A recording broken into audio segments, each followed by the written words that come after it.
I state your name. I, Israelito P. Torion, Having been appointed as the Regional Council President of Region 11 of the Partido Democratico Filipino, of the Partido Democratico Filipino, do solemnly swear to abide by and uphold the Constitution of the Republic of the Philippines and of the party, do solemnly swear to abide by and uphold the Constitution of the Republic of the Philippines and of the party, to keep faith in and put into practice the 5 basic principles of PDP and the basic objective of federalism, to keep faith in and put into practice the 5 basic principles of PDP and the basic objective of to federalism, perform my duties to the best of my abilities and capabilities, to perform my duties to the best of my abilities and capabilities, without fear or favor, without fear or favor, with the aim in view of furthering the objectives of the party with the aim in view of furthering the objectives of the and party advancing the interests of the community to which it is dedicated, and advancing the interest of the community to which it is dedicated, and to conduct myself in the manner befitting a good and true PDP,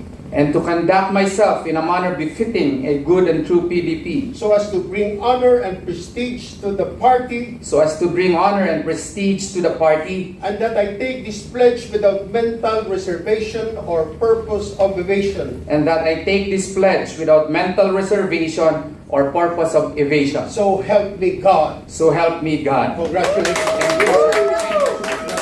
Welcome to the party. Welcome to the party, my friend.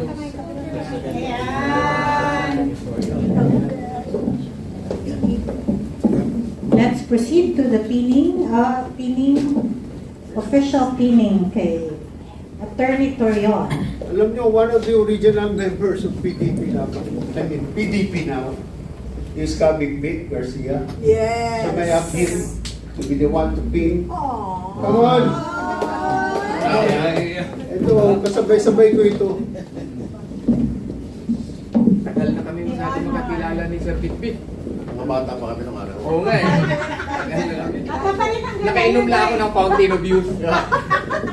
Ako pala, wala. Hindi ko kumigil. Hindi. No.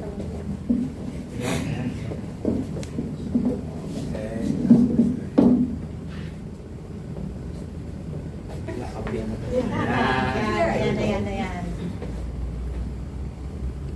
Ang kamay. Ang kamay na bakal.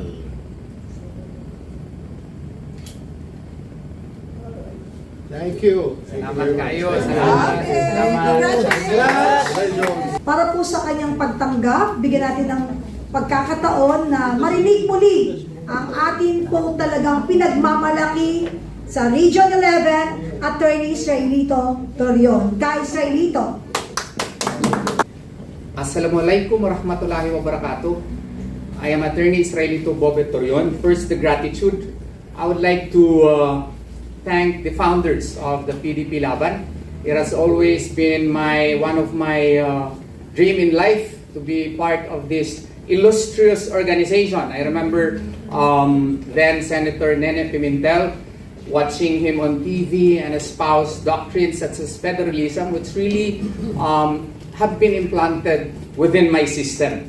And the advocates of federalism likewise have lived to this day, and I'm proud that I am now hand in hand with our Secretary General, my idol likewise, Attorney Wendell Avisado, and I am joined by Attorney Vic Garcia of Region 11, and I have of Region 12 rather, and I have likewise to express my gratitude and heartfelt thanks to our chairman now, Secretary Al Cusi, for likewise trusting me and entrusting me this responsibility.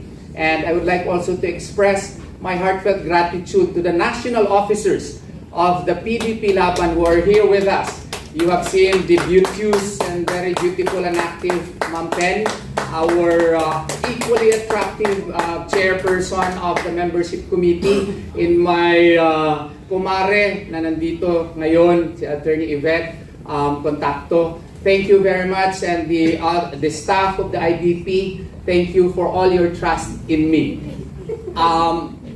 Ano yun? PDP, hindi pala IBP. PDP laban. Kasi sanay akong IBP officer. I was IBP president for 2 terms in IBP Davao del Sur. I became a regional governor of IBP in the past. That's why IBP is well within my system. But I should be corrected. It is now PDP laban. Yan.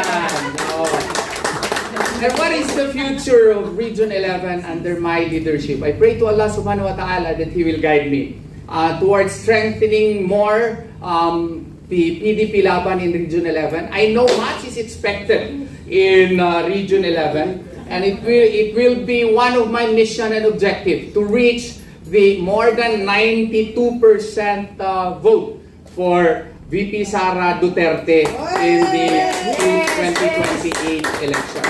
It will be my personal mission to make it happen that we will reach more than 92% of the votes to be garnered by VP Sara Duterte in Region 11. It will be our bank of votes that will shield her from any and all thievery that may happen in any election process. And with that, I would like to request my co-members of PDP Laban in Region 11 to join me in my cause to make PDP a more united, more humane, and more compassionate organization that will attend not only to the needs of the elites, but more so on the needs of the masses, that we can be the voice that can air out their grievances towards the government and make us a vehicle to be an instrument of justice in our society. Because PDP Laban has been grounded on clear foundational objectives.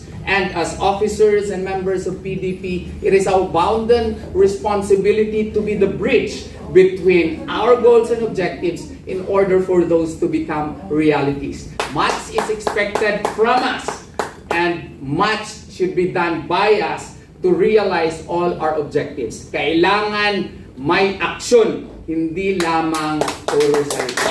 Maraming salamat po. And may Allah subhanahu wa ta'ala bless me and bless our nation. Thank you.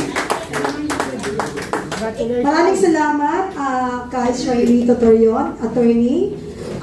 Sa lahat ng taga-Region 11, mabuhay po kayo at ngayon po ay meron na po kayong mamumuno ng may tapang at malasakit that you need to support ka, Torion.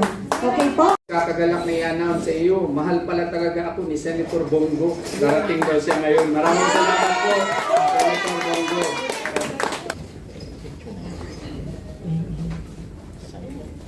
Ayan na. Ayan!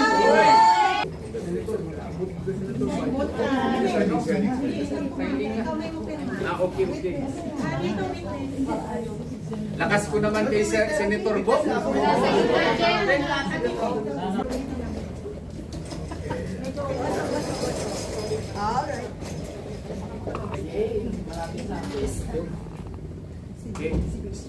Check kaya ba na?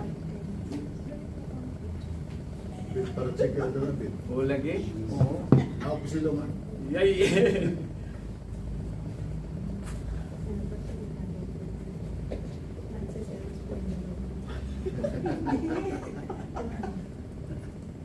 Okay.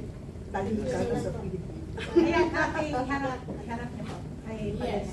Yes. Yan.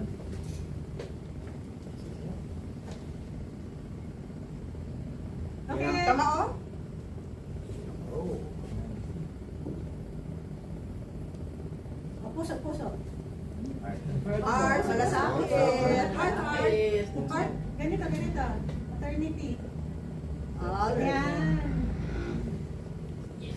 Okay. Hey!